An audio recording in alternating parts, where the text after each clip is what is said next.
Hare Krishna, welcome to shlokarecitation.com. So we are going to learn the second shloka of Bhagavad Gita.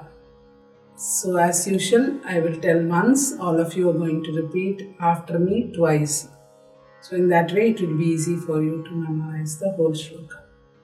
Hare Krishna. So we'll start word by word, then line by line, and then the whole shloka.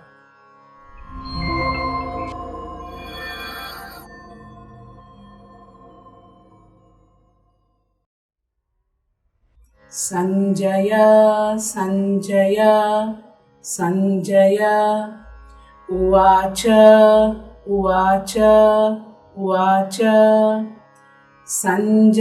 Uvacha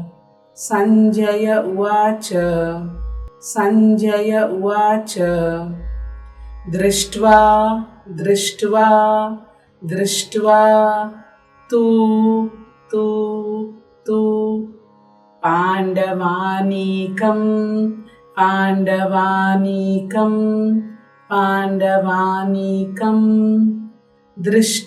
Tu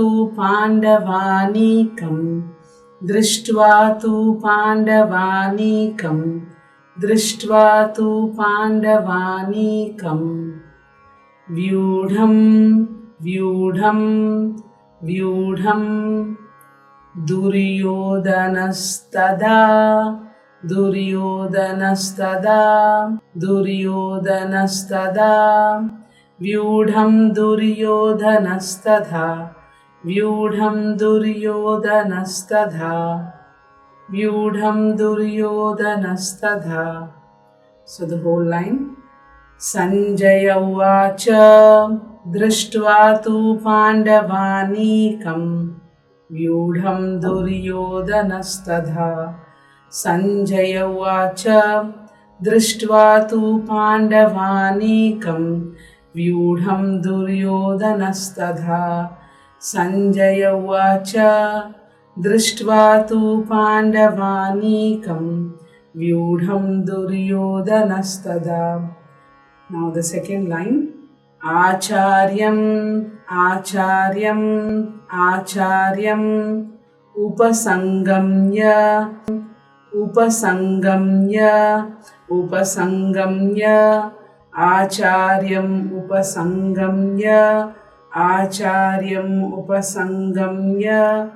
Acharyam Upasangamya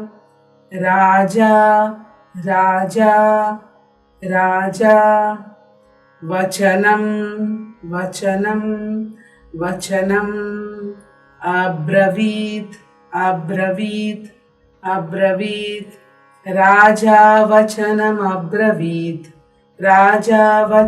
Abravit Raja Vachanam Abravit. The whole line. Acharyam Upasangamya Raja Vachanam Abravit. Acharyam Upasangamya Raja Vachanam Abravit. Acharyam Upasangamya Raja Vachanam Abravit. Now we'll tell the whole shloka. Sanjaya Uvacha Drishtva tu Pandavanikam Vyudham Duryodhanastada Acharyam Upasangamya Raja Vachanam Abravit. Sanjaya Uvacha Drishtva tu Pandavanikam Vyudham Duryodhanastadha Acharyam Upasangamya Raja Vachanam Abravit. Sanjaya Uvacha Drishtva tu Pandavanikam Vyudham Duryodhanastadha Acharyam Upasangamya Raja Vachanam Abravit. Hare Krishna.